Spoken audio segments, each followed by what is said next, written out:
Bonjour, je m'appelle Kim, je suis membre de l'église de Jésus-Christ des Saints des Derniers Jours et j'ai été missionnaire pendant 12 mois.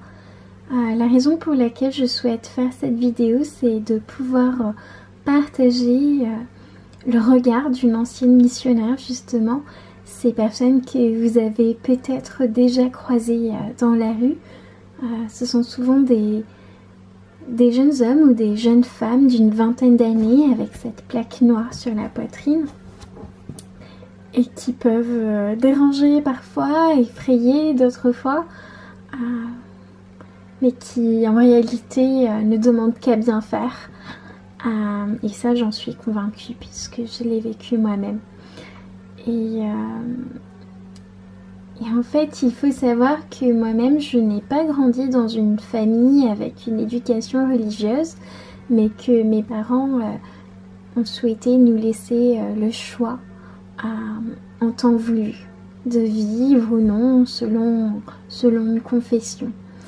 Donc c'est ce que j'ai fait puisque j'ai rencontré moi-même des missionnaires qui m'ont enseigné pour une durée de 8 mois à peu près, tous les jours, et qui ont été très patients envers moi puisque j'ai appris plus tard qu'ils auraient voulu arrêter de me rencontrer, qu'ils avaient le sentiment de perdre leur temps, mais que des personnes bien avisées voyaient à quel point ça pourrait faire une différence de ma vie et m'apporter plus de joie. Et c'est ce qui s'est passé lorsque j'ai été baptisée. J'ai commencé à vivre avec beaucoup plus de paix, beaucoup plus d'espoir, beaucoup plus de joie, et j'avais juste ce désir grandissant en moi de partager ces choses-là. Et c'était tellement puissant en moi que j'avais le sentiment d'avoir un gros vide dans mon cœur que je n'arrivais pas à combler malgré toutes les bonnes choses que j'essayais de faire autour de moi. Je savais qu'il n'y aurait que en vivant pleinement mes croyances, en les vivant à travers mes actions plus qu'à travers mes mots, que je pourrais éprouver cette joie et grandir.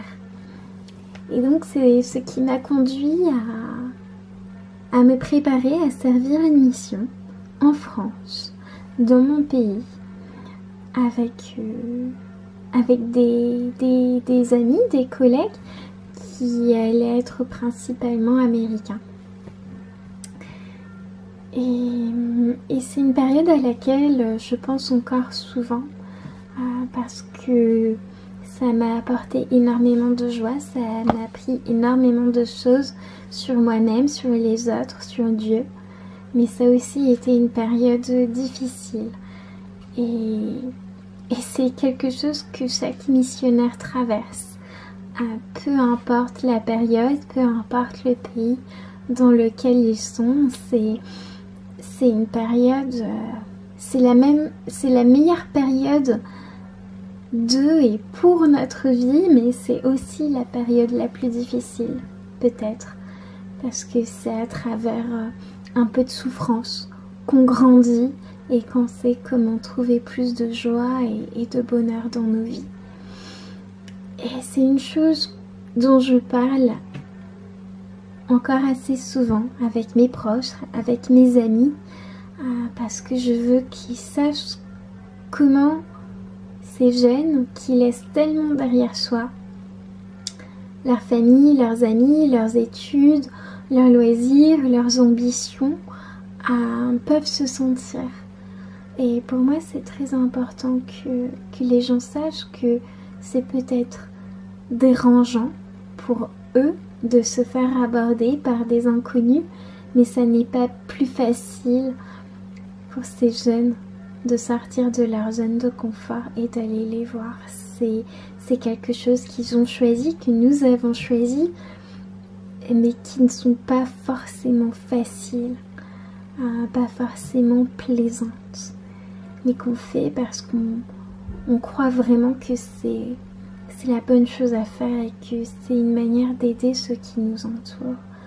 Alors, s'il vous plaît, si vous rencontrez des missionnaires dans votre vie, soyez gentils.